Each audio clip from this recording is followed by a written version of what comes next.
নমস্কার বন্ধুরা, আমি মৌমিতা। আহারে বাহারিতে আপনাদের সকলকে স্বাগত। আজ আমি বানাবো মাছের মাথার ঝাল। এর জন্য আমি দুটো গোটা মাথা নিয়ে নিয়েছি, কিন্তু মাথাগুলোকে মাঝখান থেকে দুচালা করে 4 পিস করে নিয়েছি। এবার এর মধ্যে দিয়ে দিলাম হাফ চামচ নুন আর দিয়ে দেবো হলুদ গুঁড়ো। নুন আর হলুদ গুঁড়ো দিয়ে মাছের মাথাটাকে আমি ভালো করে মাখিয়ে নেব বা ম্যারিনেট করে নেব। দুটো পিঠই ভালো করে মাখিয়ে নেব।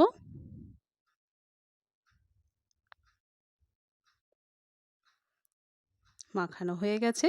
কড়াইতে সাদা তেল দিয়ে গরম করে নিয়েছি। এবার এই তেলের মধ্যে আস্তে আস্তে মাছের মাথাগুলোকে ছেড়ে ভেজে নেব। আস্তে আস্তে ছেড়ে দিচ্ছি। এই সময় গ্যাসের ফ্লেমটা কিন্তু অবশ্যই একেবারে কমিয়ে রাখতে হবে, কারণ দেওয়ার সাথে সাথেই কিন্তু ফাটতে শুরু করে। দেওয়া হয়ে গেছে। এবার আমি ঢাকনা দিয়ে ভেজে নেব, যাতে ভাজাটার সুবিধা হয়। ঢাকনা খুলে নিচ্ছি। এপিঠ ওপিঠ করে আমি দুটো পিঠই ভেজে নিয়েছি। এবারে দেখুন কেমন কড়কড়ে করে ব্রাউন কালার করে ভেজে নিয়েছি। এভাবে না ভাজলে কিন্তু মাছের মাথার ঝাল খেতে ভালো হবে না। এবারে আস্তে আস্তে তেল থেকে ছেঁকে ওগুলো তুলে নিলাম। যে তেলটা পড়েছিল তার সাথে আরও একটু সর্ষের তেল মিশিয়ে গরম করে নিয়েছি।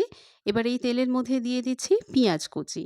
আমি এখানে 250 গ্রাম পেঁয়াজকে পাতলা পাতলা করে কুচিয়ে নিয়েছি। এবার তেলের মধ্যে আস্তে আস্তে ছেড়ে দিচ্ছি। এই পেঁয়াজের সাথে দিয়ে দেব টমেটো। এই দুটোকে একসাথেই ভেজে নেব।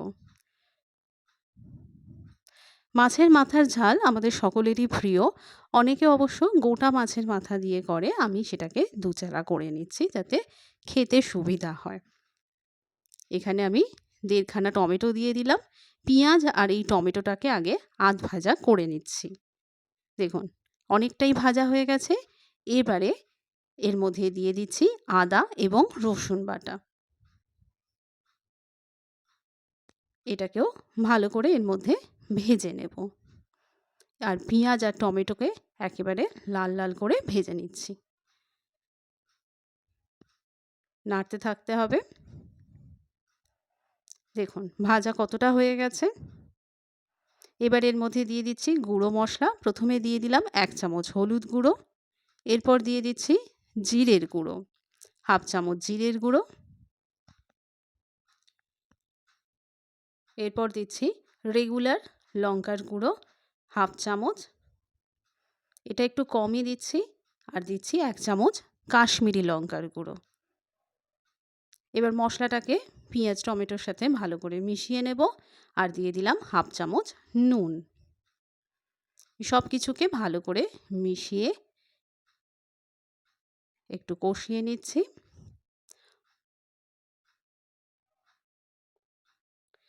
এবারে এর মধ্যে দিয়ে দেব জল। জলটা দিয়ে দিচ্ছি। জলের মধ্যে ভালো করে পেঁয়াজ ভাজা, আদা রসুন যা ছিল, টমেটো, সেগুলোকে মিশিয়ে নিচ্ছি। জলটা একটু বেশিই দিলাম, কারণ মাছের মাথাটা এর মধ্যে ভিজবে বা ডুববে, তা না হলে নরম হবে না। আর ওপর থেকে ছড়িয়ে দিচ্ছি ধনেপাতা। ঝোলটা যখন ফোটা শুরু করেছে তখন ধনেপাতাটা দিয়ে দিলাম। ধনেপাতার গন্ধটা এবার এর মধ্যে ছড়িয়ে পড়বে। ঝোলটা ফুটে গেছে। এবারে আমি এই মাছ ভাজা বা মাছের মাথা ভাজা যেটা করে রেখেছি সেগুলো আস্তে আস্তে ঝোলের মধ্যে ডুবিয়ে দিচ্ছি।